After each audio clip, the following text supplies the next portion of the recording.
I'm Igor, and today we're going to be talking about one of Cubase's greatest features, the logical editor. So the limits to the logical editor are really, really high. There is very little that you can't do. I'm just going to show you the basics and kind of the main things that I use it for, and you can kind of take that and do whatever you want with it. Starting, we're going to do a simple bringing up or down velocity. So this top part here is selecting which targets we actually choose, and this one down here is choosing what we do to those targets. So here is bring up velocity. We're going to, velocity is value 2 by 12, add, if it's less than or equal to 85. So for all of these, nothing will happen because, as you can see, they're 95. But if I start taking some of these down, there we go. So this could be, the reason this is important is because this can be really, really annoying to do in here. Of course, if I just wanted to raise the velocity, well, I could just, select all and pick it up. But in this, we don't want to touch these ones. These ones are perfect.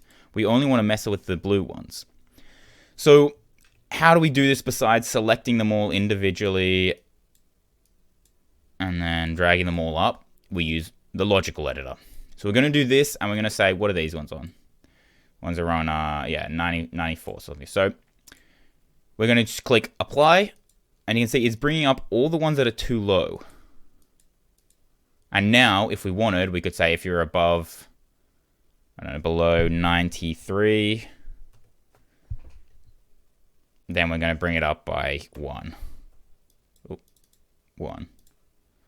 And now we can just bring all those other ones up, and now we're basically back to wherever we started.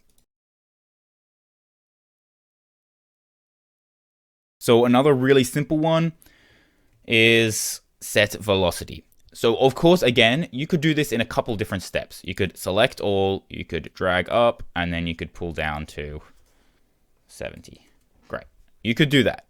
That seems like a lot extra steps than already having a preset for this, which is note. So if the type is a note, which is everything except for the CC, value 2, which again, velocity, set to fixed value of 70.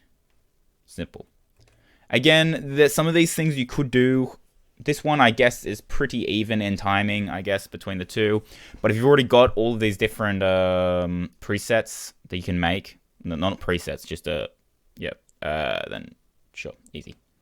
So one of my favorite things is the humanize. I don't know if you can humanize in Cubase. I've never really checked, I'm going to be honest.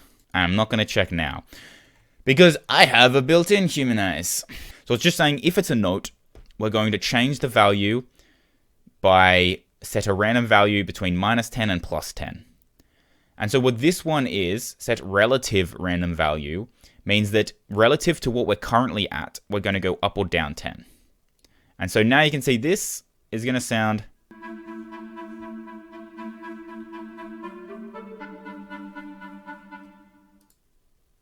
So that sounds very robotic and boring. If we add this humanize, and we can hit it once, twice, the more you do it, the more crazy it's going to get. Now you can see that these aren't lining up, so it's going to sound...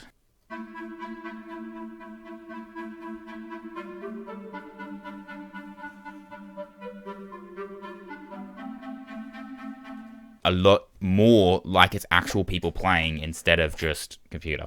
Now, if you're on another software, most of them have humanize just like built in over here. I'm sure there is, but I don't know where it is. Randomize, maybe? I don't know. And the thing that I like about this is I have a couple, so this one changes it just by a little less. So this one is great. My normal humanize is great for drums because drums are allowed to be a bit more messy. In fact, the more imperfect they are, the bigger and the better they sound. So that's kind of ideal for drums. And then for things like this, I want it to be a bit more subtle, so it's just a bit clean. That's all. I am not a very good piano player. So if I wanted to play a song, normally what I'll do is I'll just mess around, and I kind of won't care if it sounds good or bad, because all I'm trying to do is be like, okay, well now it's going to go up to this range, and it's going to come down to here, then it's going to do this kind of ostinato or whatever. And then afterwards, I'll go back into it and I'll fix it. And you can speed up this process using the logical editor.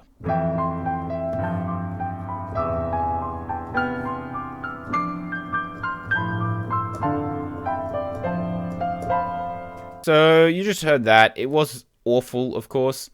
Kind of sounded okay, but I'm saying I want this to be in the key of G. We're going to change this very quickly. And now we're going to make it in the key of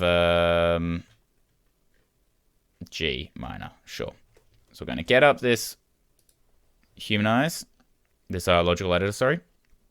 And now we're going to go, if it is a note, which it is, we're going to go value 1, which is note, and then we're going to say transpose to scale. We're going to go to G, and then you've got a lot of choices here. Let's go, yeah, all right, we wanted it in the G Arabian scale, sure.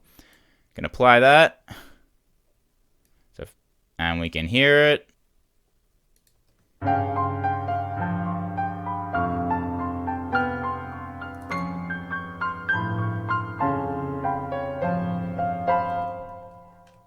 So yeah, and there's a couple things that you can do. You can change the position, which is what we're doing with the Humanize. You can change the length of the note. So if type is a note, we can change the length to set to fixed value. So these are the different. So if we put it on 1, you see it makes it all a crotchet. If we set it to, I don't know, well, 1 here is going to be a bar, or bar and a bit, because we've got that 1 extra after it. We can even set it back to semiquavers or whatever. So yeah, there's that. So you can change the length. Value 1 again is the note itself. Value 2, which all the way add 1. Now you can move it up. You can transpose it if you don't know how to transpose things well. 4 or whatever, if you're trying to find. Can be helpful there. Yeah, so that's kind of the basics of how you do it. There's lots of different stuff if you really want to dig in there. I don't know how much people want to dig in there or what specific things that they will want. I don't really need much more than that because I'm not going for some weird functions or anything. But yeah, hope it helps. Check out Logical Editor if you've got Cubase. If not, suck it.